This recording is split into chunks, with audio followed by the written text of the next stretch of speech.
Assalamualaikum dan salam sejahtera.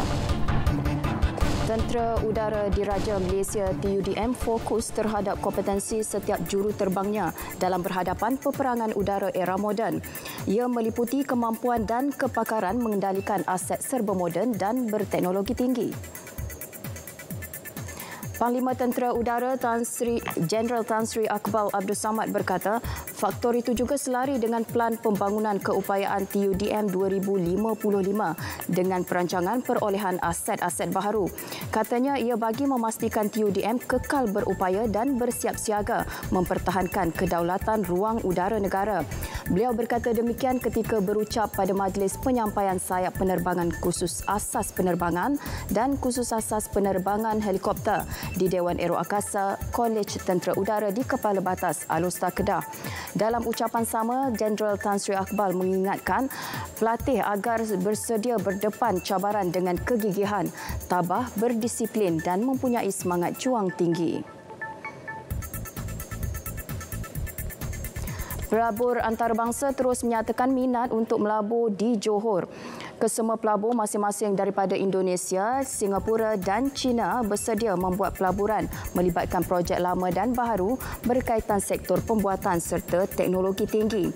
Esko Pelaburan Pembangunan Usahawan Koperasi dan Sumber Manusia Negeri Muhammad Izhar Ahmad memaklumkan projek dijangka akan menyediakan peluang pekerjaan berikutan permintaan tenaga pekerja dalam kalangan pemain industri. Beliau menyatakan demikian selepas merasmikan Mesyuarat Agung Perwakilan Koperasi Pemodalan Melayu Johor ke-25 di Johor Bahru.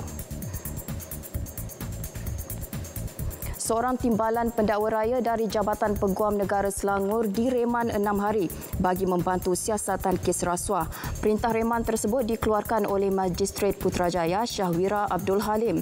Suspek direman bagi membantu siasatan kes meminta dan menerima rasuah bagi kes yang dikendalikan jabatan tersebut pada tahun 2016. Ia berkaitan menyelesaikan satu kes jenayah komersial penipuan urusan jual beli tanah ke atas seorang individu bergelar Datuk.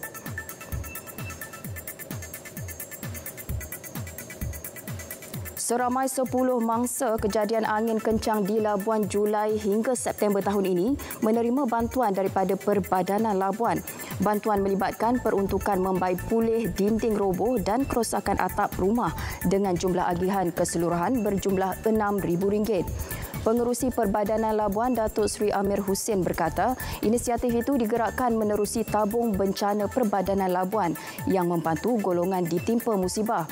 Beliau berkata demikian ketika ditemui selepas menyampaikan sumbangan kepada mangsa di Wisma Perbadanan Labuan.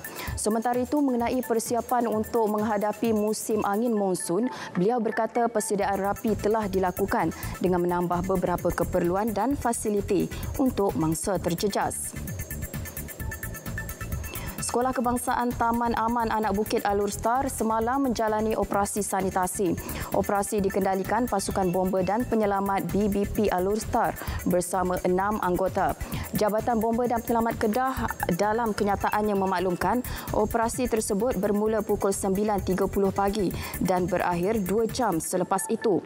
Proses sanitasi di sekolah terbabit meliputi 2 blok bangunan 4 tingkat termasuk kantin, bilik prasekolah, pendidikan khas dan surau yang merangkumi keluasan 586 meter persegi. Sekian berita. Assalamualaikum dan salam hormat.